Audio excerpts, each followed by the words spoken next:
Hello everyone, আমরা এই লিমিটের ম্যাথটি করব। তোমরা অবশ্যই জানো লিমিটের মান এখানে বসানোর পর এইটা যদি অনির্ণীয় আকৃতির অর্থাৎ 0/0 হয় তাহলে আমরা কিন্তু লিমিটের মান সরাসরি বসাইতে পারি না। লিমিটের মান দেখো এখানে বসানোর পরে এটা 0/0 হচ্ছে, তার মানে আমরা সরাসরি বসাইতে পারবো না, আমাদের এটাকে কিছুটা ভেঙে লিখতে হবে, তারপরে লিমিটের মান বসাইতে হবে। তো আমরা ভেঙে লিখি limit x tends to 4 x-4 divided, এখন আমরা নিচের অংশটুকু ভেঙে লিখব। এটা কিভাবে করতে পারি? এটা দেখো মিডিল টার্মের মতো হয়ে আছে। সো আমরা মিডিল টার্ম করি x² - 4x + 3x - 12।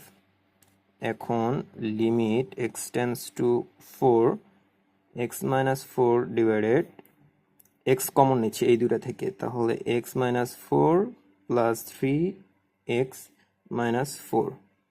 এখন limit x tends to 4 x-4, এখানে এই একটা কমন এখান থেকে আবার নিব, x-4 কমন নিচ্ছি আর এটা থাকতেছে x + 3, এটা কাটা গেল। দেখো এখন আমি লিমিটের মানটা বসাইতে পারবো, সরাসরি লিমিটের মান বসালে লিমিট আর লেখার কোনো প্রয়োজন নাই। সো 1/4 + 3 1/7 হয়ে গেছে।